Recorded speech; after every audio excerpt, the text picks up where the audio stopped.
Ladies and gentlemen, welcome to another episode of the Waterbreak. I got my mans right here. Jimmy, what's going on, fam? What's going on, Rob? Once again, another good week. A lot of sports. Man, let's get up into it already. Let's go. Let's go. My name is Big Rob, Philly Rob, Papi Chulo, Tito Johnson. I got 20 names for you. You think you do me? And today we're going to talk about sports, but let's remind you folks that we're brought to you by the OGSC Network and also by the Chicago Sports Network. You know how it is. Let's start with the first subject of the day. Who was the most outstanding and the least outstanding player in the first round of the playoffs? Let's start in the Eastern Conference. Who you got, Jim? For me in the East, I'm going to go with Jason Tatum. He came with it in the first round against Brooklyn. He brought it to KD. It's like a changing of the guard now. A lot of these young cats starting to prove themselves and look, man, y'all been here, move to the side. It's a new wave coming on. So I'm going to go with Tatum. My least impressive player was my boy KD. I had Brooklyn to go to the finals, and Boston did some straight 80s bully ball on them, and he never adjusted. They basically punked him. And a player of his stature to let that happen, I was really, really disappointed because I thought he was going to adjust to it. So, you know what? My liability with KD, I'm done with him. He made me look bad.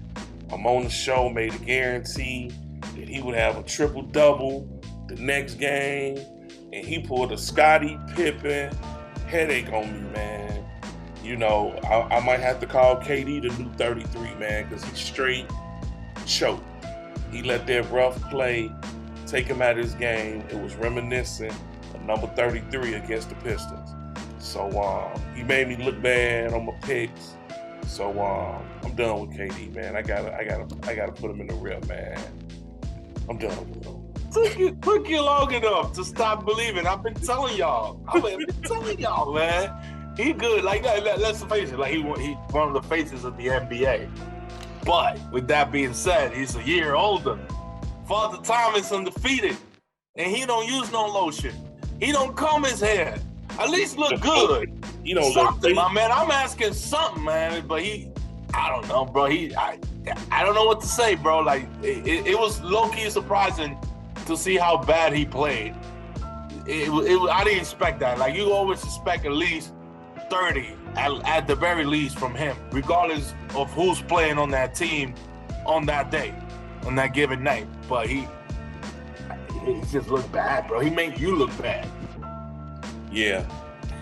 He looked like he was overwhelmed by Tatum the whole series. He couldn't find a rhythm. He couldn't shoot. He couldn't do much. You know what I mean? I don't know what happened during that series, but you're facing the best defensive team in the East in Boston. You know what I mean? It's going to be rough from the beginning, especially when Kyrie is doing okay. He did decent in the playoffs. You know what I mean? But, the best. Say again? I say Kyrie flaking out and stuff, acting funny. Yeah, he could have done more, and everybody agrees with this. Kyrie could have done a lot more to take the pressure off Durant during that series, and he didn't do it. You know what I mean? And everybody thought he'd be fresh, because he played a quarter of the season. You know what I mean? He'll have a lot more in the tank to come in and just literally ball out, and he didn't do it. That shows you how good and how maybe suffocating that Boston Celtics defense is. But to me, the most outstanding player, I gotta. Show. We go. Embiid, baby. He put Toronto to sleep. I know 2 games slipped by. Siakam broke his face like a dirty ass motherfucker he is. Whatever, man. It's all good. Show the shot. Just show the shot. It's just the stroke. He just put him. Toronto, go to sleep. Bye. It's a wrap. You know what I mean? And he did it without Harden playing very well. Harden hasn't scored 30 points in all of that first round series. You know what I mean? I think the best game he had was 26 points. Now we got to face Miami without him being for 2 games in a very questionable Harden. I don't know what he's going to do tonight. Let's find out. But to me, the most outstanding player with very little help, Embiid, he rocked it. Now, let's go to the Western Conference. Jimmy, who do you got for the most outstanding player, and who do you thought it was a liability? Well, in the West, you had a couple options, but I'm going to go with Ja. Ja was balling. He was balling. You know, I really like the closeout game when he was struggling. And I always tell people, you want to get your shot going, shoot free throws. And I think Minnesota's probably the dumbest team I've seen in a while. Some of the things they were doing. And they let Ja get a rhythm, shooting more and more free throws, and getting his confidence, and he came back and bit him. But Ja stepped up to every challenge. Minnesota tried to get him with the rough play and all that. And so Ja is my pick. The Leafs, Rudy Gobert, man, he is trash. He is garbage, trash. But knowing his luck, he'll be on Golden State next year and be a killer. You know what I'm saying? They'll trade Wiggins for him, and he'll go to Golden State and be a killer. But he too big not to have no type of inside game whatsoever. He's a liability. You know what I'm saying, on offense. So Gobert for me is that one player. He's just trash until he on Golden State next year. Man, I gotta agree with you with Ja. Ja was great. Ja was like amazing to watch. I know everybody gonna hate me for this. Fuck it. Ja Morant is undoing all the bullshit fucking the Currys did to basketball. Quote me on this. Write this shit down. Put it on my fucking tombstone when I die. Ja Morant is undoing all the damage the Currys did to the game of fucking basketball. That's called offensive genius or whatever, variety, you call it. He can shoot, he can penetrate, he can beat you off the dribble, he can do it all offensively.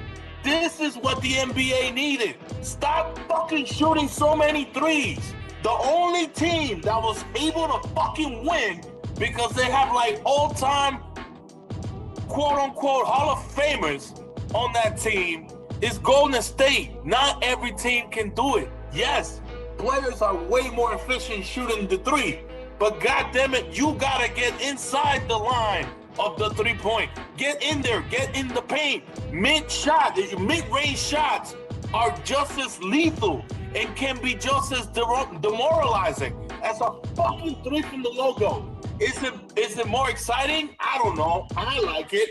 I'm a purist, but there's people that love that shit. That shit doesn't work in the playoffs. It's a half-court game. You're gonna face teams that are better defensively.